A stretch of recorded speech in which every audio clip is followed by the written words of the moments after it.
हर हर महादेव, जय भोलेनाथ। दोस्तों, आप लोग कैसे हैं? आशा करते हैं आप लोग अच्छे होंगे, स्वस्थ होंगे और मस्त होंगे। तो आप सभी का स्वागत है हमारे YouTube चैनल मंत्र विद उपाय। तो आइए जानते हैं वैकुंठ चतुर्दशी 2025 में कब है। वैकुंठ चतुर्दशी कब है, इसकी पूजन कैसे करें, इसका महत्व और व्रत कथा इस वीडियो के माध्यम से हम बताने वाले हैं। तो आधा अधूरा न सुने और वीडियो को बिना स्किप किए हुए देखें, ताकि अगर आप पूजा व्रत करते हैं तो सफल हो सके। तो बिना स्किप किए हुए आप वीडियो को लास्ट तक देखें, और अगर आप चैनल पर नए आए हैं तो चैनल को सब्सक्राइब करें, वीडियो को लाइक करें और शेयर करना ना भूलें। तो आइए जानते हैं वैकुंठ चतुर्दशी कब है। तो सबसे पहले जानते हैं मोक्ष दिलाने वाला है वैकुंठ चतुर्दशी। इस व्रत को करने से मोक्ष की प्राप्ति होती है। बहुत ही पुण्यदायी माना जाता है यह व्रत। तो जानिए कब है, इसका महत्व क्या है, साथ ही पूजन विधि और व्रत कथा भी इस वीडियो के माध्यम से आप सभी को बताया जाएगा। तो वीडियो को बिना टाइम व्यतीत करते हुए जानते हैं कब है। तो इस वर्ष वैकुंठ चतुर्दशी का व्रत एवं पूजन 4 नवंबर 2025 मंगलवार के दिन किया जाएगा। अब जानते हैं वैकुंठ चतुर्दशी का महत्व क्या है। पौराणिक मान्यताओं के अनुसार वैकुंठ चतुर्दशी का व्रत एवं पूजन करने से मनुष्य के सभी पाप नष्ट हो जाते हैं। इस दिन भगवान विष्णु के वैकुंठ धाम के द्वार खुले रहते हैं। जो भी मनुष्य इस दिन मृत्यु को प्राप्त होता है वो सीधे वैकुंठ धाम को चला जाता है। वैकुंठ चतुर्दशी के दिन निश्चित काल अर्थात मध्य रात्रि में भगवान विष्णु और प्रातः काल भगवान शिव की पूजा की जाती है। प्रातः काल यानी सूर्योदय के समय इस दिन भगवान विष्णु और भगवान शिव की पूजा अर्चना करने से साधक के पापों का नष्ट होता है। पौराणिक कथा के अनुसार इस दिन भगवान विष्णु ने भगवान शिव की पूजा की थी। भगवान विष्णु की भक्ति से प्रसन्न होकर भगवान शिव ने उनको सुदर्शन चक्र प्रदान किया था। पुराणों में वैकुंठ चतुर्दशी के विषय में बहुत सी कथाएं उपस्थित हैं।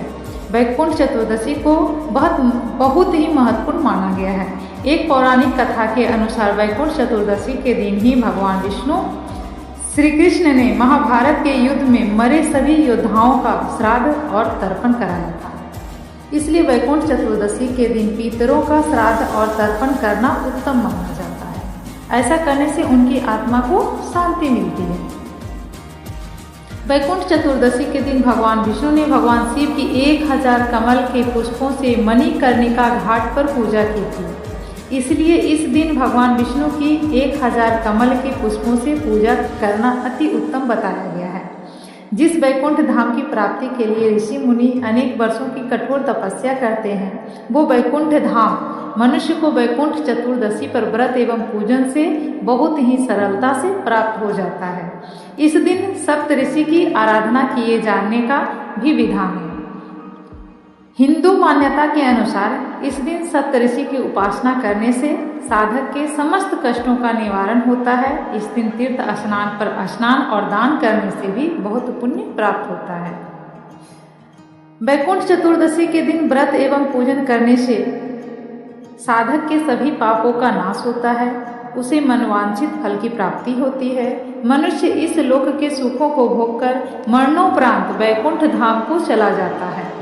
इस दिन पितरों का श्राद्ध तर्पण करने से उनकी आत्मा को शांति मिलती है और वो अपने वंशजों को आशीर्वाद प्रदान करते हैं। इस दिन व्रत एवं पूजन करने से जातक के रोग आदि कष्टों का निवारण होता है। अब जानते हैं वैकुंठ चतुर्दशी के व्रत एवं पूजन की विधि क्या है। तो वैकुंठ चतुर्दशी के दिन भगवान विष्णु और भगवान शंकर दोनों की पूजा की जाती है। भगवान शिव की पूजा प्रातःकाल अर्थात सूर्योदय के समय की जाती है और भगवान विष्णु की पूजा निश्चित काल अर्थात मध्य रात्रि में की जाती है। पूजा करने की विधि क्या है। वैकुंठ चतुर्दशी पर भगवान विष्णु की षोडशोपचार पूजा किए जाने का विधान है। मध्य रात्रि की पूजा के लिए तैयारियां पहले ही कर ली। स्नान आदि नित्य क्रिया से निवृत्त होकर स्वच्छ वस्त्र धारण करके एक चौकी पर कपड़ा बिछाकर उस पर एक कलश की स्थापना करें। उस पर भगवान विष्णु की प्रतिमा स्थापित करें। फिर मध्य रात्रि के समय धूप दीप जलाकर भगवान विष्णु की प्रतिमा का पंचामृत से अभिषेक करें। फिर भगवान विष्णु की प्रतिमा के चंदन कुमकुम का तिलक करें, अक्षत चढ़ाएं, इत्र चढ़ाएं, फल फूल अर्पित करें, भोग अर्पित करें। इस दिन भगवान विष्णु को पंचमेवा और मखाने का खीर का भोग लगाएं। इस दिन विष्णु सहस्त्रनाम का पाठ करते हुए भगवान विष्णु को 1000 कमल चढ़ाने चाहिए, किंतु यह संभव न हो तो कमल के पुष्प का एक जोड़ा अवश्य चढ़ाएं। फिर विष्णु सहस्त्रनाम, पुरुष सूक्त और श्रीमद् भागवत गीता का पाठ करें। वैकुंठ चतुर्दशी की कथा का पाठ या श्रवण करें। भगवान विष्णु की आरती करें। उसके बाद भगवान से अपनी गलतियों और त्रुटियों के लिए क्षमा मांगे और उनसे अपना मनोरथ कहें। अब है भगवान शिव की पूजा की विधि। ये थी भगवान विष्णु की पूजा की विधि। अब है भगवान शिव की पूजा की विधि।